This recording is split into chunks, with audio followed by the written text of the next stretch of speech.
क्या आप भी अपने बच्चे का बेस्ट फ्रेंड यानी कि सबसे बेहतरीन दोस्त बनना चाहते हैं? ग्रेट। तो उसका प्लान ऑफ एक्शन क्या है आपका? क्या? कुछ भी नहीं। तो इसकी मिसाल तो ऐसी हो गई कि मैं पानी पीना चाहती हूँ, बहुत प्यासी हूँ, मगर मैं उठकर पानी लेने नहीं जाऊँगी, ना ही किसी को कहूँगी कि मुझे पानी पिला दे, बस मैं पानी पीना चाहती रहूँगी। Sounds weird? तो अगर आप भी अपने बच्चे का बेहतरीन दोस्त बनना चाहते हैं तो उसके लिए आपको कुछ तो करना होगा। तो बस खड़े हो जाइए, मगर नहीं, बैठ जाइए और इस वीडियो को एंड तक देखिए, क्योंकि इस वीडियो में मैं उन जज्बात और एहसासात पे रोशनी डालूंगी जिसके थ्रू आप अपने बच्चे के दिल में सबसे बेहतरीन और उम्दा प्लॉट पकड़ सकते हैं। जी हाँ, तो आपको कुछ करना होगा और वो क्या करना होगा इस वीडियो में मैं बताऊंगी, ताकि आप अपने बच्चे के बेस्ट फ्रेंड बन सके। याद रहे कि बेस्ट फ्रेंड से मेरी मुराद ये है कि आपका बच्चा सबसे ज़्यादा आपको अव्वलीन तरजीह दे। जब भी उसको अपनी लाइफ की कोई भी इशू या कोई भी मामला डिस्कस करने हो तो सबसे पहले आपके पास भागा चला आए, ना कि किसी और के पास। क्योंकि अगर आप मौका नहीं देंगे तो बच्चा तो बेस्ट फ्रेंड बनाएगा मगर आपको नहीं। तो आए चलें स्टार्ट करते हैं। इस दौर में सिर्फ और सिर्फ एक ही तरीका है अपने बच्चे को प्रोटेक्ट करने का, वो ये है कि आपका बच्चा आपसे अपनी हर एक बात डिस्कस करे। हर एक बात, ऐसा रिलेशन हो आपका और आपके बच्चे के दरमियान। वो अलग बात है कि उन बातों में से बहुत सारी बातें ऐसी भी हो सकती हैं जो आपको पसंद ना हो। कि one thing in mind that every child needs acceptance. क्योंकि दुनिया है ना जज करने के लिए, दुनिया है ना नीचा दिखाने के लिए, दुनिया है ना बुली करने के लिए। तो फिर एटलीस्ट आप तो हो एज अ पेरेंट जो उसको जज ना करें, उसको टोटली एक्सेप्ट करें, एक्सेप्टेंस वाला एटीट्यूड रखें। मैं आपको एक एग्जाम्पल देना चाहूँगी, थोड़ा सा फ्लैशबैक में जाना चाहूँगी आप लोगों के साथ कि जब हम छोटे थे तो हम अपने पेरेंट्स को एक एक बात बता रहे होते थे। मम्मा आज स्कूल में ये किया, बाबा आज स्कूल में ना फलां बच्चे ने ये किया, मम्मा आज टीचर ने ये कहा, और वो अपनी बातें अपनी स्टोरीज सुना रहे होते थे और हम अपने कामों में एज अ पेरेंट बिजी होते थे। और हम जो है वो काम भी कर रहे हैं और स्माइल भी कर रहे हैं, हाँ हाँ बेटे हाँ हाँ, और बाज़ औक़ात उनकी बात सुन भी नहीं रहे होते, मगर बच्चे बेचारे अपनी मासूमियत में अपनी बातें कहते चले जाते और हमारी तरफ से उन्हें क्या रिस्पॉन्स मिल रहा होता? स्माइल का, एक एक्सेप्टेंस का, मोहब्बत का, पीस का। फिर कुछ दिन बाद जो है वो बच्चा इसी तरह से नॉर्मली आकर एक दिन कहता है कि मम्मा मैंने आज है ना स्कूल बंक किया और मैं अपने फ्रेंड्स के साथ रेस्टोरेंट गया और हैंग आउट किया। तब आपका क्या रिएक्शन था? मोस्ट प्रोबेबली शाउट किया, एकदम से परेशान हो गए, एंगर फेज में आ गए। तो बच्चा भी परेशान हो गया कि कल तक तो वही मामा है या बाबा है जिनको मैं आके अपने रूटीन, डेली रूटीन्स बता रहा था या बता रही थी, और वो बड़े खुश हो रहे थे और स्माइल कर रहे थे, बड़ा इंकरेज भी कर रहे थे, बड़ा पीसफुल माहौल था। तो अभी क्या हुआ सडनली? हालांकि बच्चा अपने उसी फेज में है, जैसे पहले आके सारी बीचे बातें बता रहा था, जो भी वो कर रहा है वो अभी भी वही कर रहा है, उसके लिए वो भी सही है। मगर चेंज कहाँ पे आया? हमारे एटीट्यूड में। फिर एक आध बार ऐसा फिर हुआ, दो तीन दफ़ा बच्चा फिर आया, उसी ने इस तरह की कोई बात की कि आज मैं फ़लाँ जगह गया, या मैंने अपने फ्रेंड्स के साथ बैठ के आज स्मोकिंग की पहली दफ़ा बहुत मज़ा आया।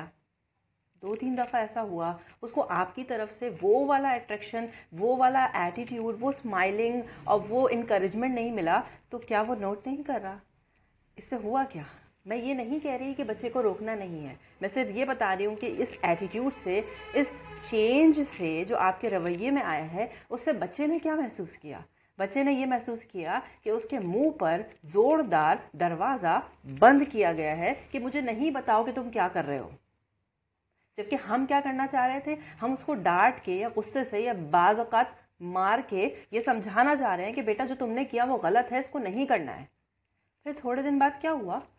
हमें लगा कि हमने डांटा या मारा या चिल्लाए तो बच्चे ने वो करना बंद कर दिया।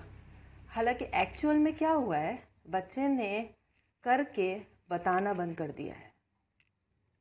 अब पेरेंट्स मुझसे पूछना चाहेंगे कि अगर हम चिल्लाएं नहीं तो फिर बच्चे को कैसे रोकें? उसके लिए सबसे पहले मैं ये कहूँगी कि आपको एक्सेप्टेंस वाला एटीट्यूड शो करना है। फॉर इंस्टेंस बच्चा आपके पास आया, उसने कहा कि मैं हैंग आउट के लिए गया और फ्रेंड्स के साथ मैंने हैंग आउट किया, तो सबसे पहले तो आपको गहरी सांस लेनी है। और याद रहे ये एक स्किल है, ये आपको एक दफ़ा में नहीं आएगी, इसके लिए प्रैक्टिस ज़रूरी है। तो वापस आते हैं बात पर। आपने गहरी सांस लेनी है और आपने सबसे पहले बच्चे से बात इस तरह से शुरू करनी है कि बेटा आप गए मूवी पे और आपका दिल किया तो इसमें कोई बुराई नहीं है, क्योंकि ज़ाहिर आपके फ्रेंड्स जा रहे थे तो आपका भी दिल किया। और अगर आप नहीं जाते तो एक तरीके से उस सर्कल से भी अलग हो जाते कि सारे फ्रेंड्स जा रहे हैं और मैं नहीं गया तो मैं उनसे अलग हो गया। तो आपका वो चाहना, उसमें कोई बुराई नहीं थी, वो आपका चाहना बिल्कुल नॉर्मल था, मगर वो चीज़ आपके लिए ठीक नहीं है।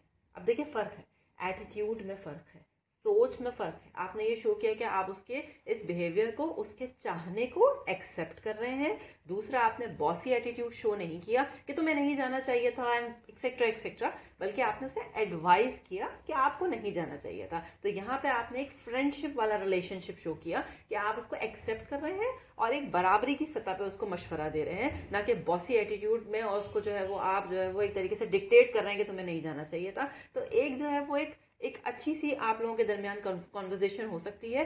हाँ, हो सकता है बच्चा मना करने के बाद भी एक आध बार फिर जाए, मगर एटलीस्ट आपने बच्चे के लिए वापसी का दरवाजा बंद नहीं किया जो आपकी तरफ खुलता है। वो बच्चे के मुंह पर आपने शटअप कॉल नहीं दी, उसके मुंह पे दरवाजा बंद नहीं किया, तो वो एटलीस्ट आपके पास आएगा एक बार फिर भी और आता रहेगा और अपनी बातें आपसे डिस्कस करता रहेगा। तो इसीलिए चांस है कि आगे भी आपको पता चलता रहेगा कि वो क्या करता है आगे भी, और फिर हो सकता है कि आप आहिस्ता आहिस्ता करके उसकी ये आदत को भी ख़त्म कर दें, जो आप उसकी बुराई को या जो भी उसकी एक्टिविटीज़ को रोकना चाह रहे हैं। तो एटलीस्ट आपने उसको शटअप कॉल नहीं दी। Nowadays schools have counselors. Counselors कौन होते हैं? एक अजनबी जो पैसे लेकर आपके बच्चे की बातें सुन रहा होता है, वो भी बगैर जज किए। तो बच्चों को काउंसलर की ज़रूरत क्यों पड़ रही है? हम एज पेरेंट काउंसलिंग क्यों नहीं कर सकते बच्चे की? हम बच्चे से ज़्यादा प्यार करते हैं, हम उसके लिए ब्लेसिंग रखते हैं, उसके लिए एक पावरफुल फीलिंग रखते हैं। तो फिर बच्चा एक अजनबी के सामने बैठ के अपने दिल की हाल क्यों बयान कर रहा है? कभी सोचा है क्या फ़र्क है काउंसलर में और एक पेरेंट में? काउंसलर जज किए बगैर डिस्टर्ब किए बच्चे की बात को गौर से सुन रहा है। कभी कभार किसी की बात को सुन लेना भी कितना बड़ा हीलिंग इफेक्ट रखता है। बच्चे को छोड़ें, अपनी बात करें। अगर हमें किसी कोई बोझ हो दिल में, या हमें अपनी कोई दिल की बात करनी हो किसी से, तो हम उस शख्स से करना चाहेंगे ना जो बगैर डिस्टर्ब करे, बगैर जज करे, हमारी पूरी बात सुने, और उससे हमें एक हीलिंग इफेक्ट मिलता है। जब हम बड़े होकर ये फीलिंग रखना चाहते हैं, ये सोच रखना चाहते हैं अपनी तकलीफ के लिए, तो बच्चा जब किसी परेशानी में मुब्तला है या उससे कुछ गलत काम हो गया, कोई जुर्म हो गया, कोई गुनाह हो गया है, तो वो हमसे क्यों आके नहीं कह सकता और हम उसे बगैर जज किए क्यों नहीं सुन सकते? अगेन आई नो कि आप सोच रहे होंगे कहना आसान है, करना मुश्किल है। नहीं है मुश्किल काम हम ऑलरेडी कर चुके हैं। हम प्रिविलेज्ड हैं कि हम माँ बाप बन चुके हैं। माँ बाप बनना मुश्किल था, एक प्रोसेस से गुजर के आ चुके हैं, इतना बड़ा कर लिया है, तो ये भी मुश्किल नहीं है। We parents as parents are super heroes for our child, for our children. हम सब कर सकते हैं। ये सब स्किल्स हैं जो करने से आएंगी, और करने से पहले चाहने से आएंगी। जब चाहेंगे तो करेंगे, और हमें चाहना है अपने बच्चों के लिए। I have a very strong example for you guys. For suppose एक बच्चा जो है वो रोड पे जा रहा है अपने फादर के साथ, और वो थोड़ा सा ऐसे ही टेढ़ा मेढ़ा चल रहा है जैसा बच्चे चलते हैं, और फादर ने भी नोट नहीं किया और एक बाइक ने आके बच्चे को हिट किया और वो गिर गया और उसको चोट लग गई। तो फादर का क्या रिएक्शन होगा? ऑब्वियसली उसको उठाएगा, उस बाइक वाले पे गुस्सा भी आएगा, मगर पहले बच्चे को संभालेगा, उसके चोट को देखेगा, मिट्टी साफ करेगा, और फौरन घर ले जाके उसको बैंडेज करेगा, प्यार करेगा, उसको मेडिसिन देगा, उसका ख्याल रखेगा। और जब बच्चा ठीक हो जाएगा तो शायद ये भी कहें फादर, बेटा नेक्स्ट टाइम रोड पे देख के चलना। हालांकि कहने की जरूरत नहीं है, बच्चे को अब ये अच्छे से याद रहेगा। बट फॉर एग्जाम्पल जिस लम्हे बच्चा गिरा, उसको चोट लगी, फादर बजाय बच्चे को देखने के और लुक आफ्टर करने के उस पर चिल्लाना शुरू हो जाए कि देख के नहीं चलते बेटा, रोड पे देखा नहीं, गुस्सा करना शुरू हो जाए, और बजाय बच्चे के चोट को देखने के, उसके फिजिकल वाउंड को देखने के बजाय बच्चे को गुस्सा करना शुरू हो जाए, ऐसा हो सकता है? नहीं। But what about emotional wounds, mental wounds, जो बच्चे को अंदर से चोट पहुंचाते हैं? जब बच्चा कहीं से शिकस्त खा के आता है, या उतने अच्छे मार्क्स नहीं लेता जो हमें लगता है कि बच्चे को लेने चाहिए, या कोई गलती करके आ जाता है, या हमारी एक्सपेक्टेशंस, सो कॉल्ड एक्सपेक्टेशंस पे पूरा नहीं उतरता, तो फिर हमारा जो रवैया होता है उस वक्त बच्चे को जो इमोशनल वाउंड्स लगते हैं, जो कि नज़र भी नहीं आ रहे, उसके बारे में क्या राय है? वो तो बच्चे की सेल्फ स्टीम और सेल्फ रिस्पेक्ट की धज्जियां उड़ा देता है। उस वक्त बच्चे को हमारा बकअप चाहिए होता है, थोड़ी शाबाशी, थोड़े कंधे पे हाथ चाहिए होता है, ताकि बच्चे की सेल्फ रिस्पेक्ट जो है वो मजरू ना हो। दूसरा बड़ा मसला ये है कि हम एज पेरेंट्स अपने आप को बॉस समझते हैं। हमें लगता है कि हमेशा हम ही सही हैं। क्या हम श्योर हैं कि हम अपने बच्चों से ज़्यादा स्मार्ट हैं? तो फिर क्यों ये बॉसी एटीट्यूड? हम फ्रेंड्स वाला एटीट्यूड और फ्रेंड्स वाला एनवायरनमेंट भी तो रख सकते हैं। हाँ, आई नो कि कुछ सर्कमस्टेंसेस ऐसे होते हैं जब हमें थोड़ा सा जो है वो बॉसी बनना पड़ता है, बट दिन में वो एक आध बार ही होगा। बट हमारा मोस्ट ऑफ द टाइम रवैया ऐसा हो जाता है कि हमें लगता है कि हम एज पेरेंट्स गलत नहीं हो सकते, जबकि इसमें कोई बुराई नहीं है कि अगर हमें कोई चीज़ नहीं आती तो हम डेलिबरेटली कह दें कि बेटा मुझे ये नहीं आता, आप सिखा दो, या मैं ये लर्न करके आपको बता दूंगी या बता दूंगा। याद रहे कि मैं ये सारे पेरेंट्स के लिए नहीं कह रही। आई नो बहुत सारे पेरेंट्स ऑलरेडी अपने बच्चों के साथ एक फ्रेंडली माहौल रखते हैं और उसके बेनिफिट्स और फ़ायदे ना सिर्फ बच्चों की ज़िंदगी में बल्कि आपके आने वाला कल को भी संवार देते हैं। तो मैं ये सारे पेरेंट्स के लिए नहीं कह रही हूँ। अच्छा, एक बात ये भी कि जब बच्चे हमसे बातें छुपाने लगते हैं तो हम जो है वो फिर ये सोच के अपनी जान छुड़ा लेते हैं। एक इंग्लिश का टर्म कह देंगे, आपने सुना होगा बड़ा फेमस, जनरेशन गैप। और फिर हम ये भी कह देते हैं कि भाई ये तो होता ही है, सभी उसको नॉर्मल कह दिया तो इसका मतलब कि उससे अपनी वैसे ही जान छुड़ा ली और उस मसले को मसला ही नहीं समझा। जबकि ये बहुत बड़ा मसला है कि अगर आपके दरमियान और आपके बच्चे के दरमियान कम्युनिकेशन गैप है या वो आपसे बातें छुपाता है तो ये बहुत नहीं, बहुत बड़ा संगीन मसला है और आगे आने वाले संगीन दिनों का जो है वो खतरे की घंटी है। बच्चों को छोड़ें, आप अपना बचपन याद करें, थोड़ा सा फ्लैशबैक पे जाएं। यकीनन आपको याद होगा कि जब आपसे कुछ गड़बड़ हो जाती थी, आप कुछ गलत कर देते थे, कोई अजीब हरकत कर देते थे या आपके मार्क्स अच्छे नहीं आते थे टेस्ट पे और आप जब अपनी रिपोर्ट कार्ड लेके डरे डरे अपने मामा या बाबा के पास जाते थे तो आपकी दिल की धड़कनें कितनी तेज़ होती थी और आपको लगता था बस अब तो डांट पड़ने वाली है।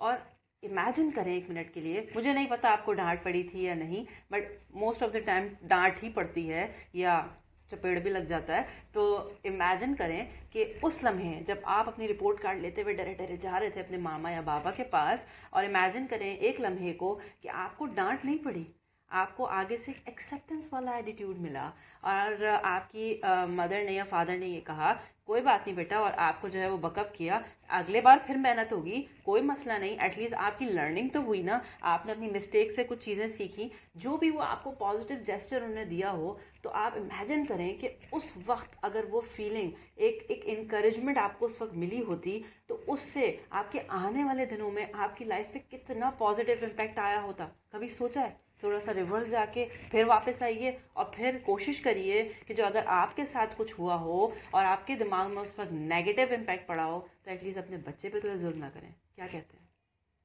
मैं ये नहीं कह रही कि आपके मामा बाबा जो है वो कोई बहुत ही गलत थे और उन्होंने जानबूझ के ऐसा किया। कोई भी माँ या कोई भी बाप जानबूझ के अपने बच्चे को नुकसान नहीं पहुंचाता या नहीं पहुंचाना चाहता, ना ही फिजिकली ना ही इमोशनली, बट ऑब्वियसली ये लैक ऑफ अवेयरनेस की वजह से होता है। कभी इस बारे में सोचा नहीं, या नॉलेज नहीं हुई, टाइम नहीं मिला सोचने का, इस तरह से नहीं सोचा।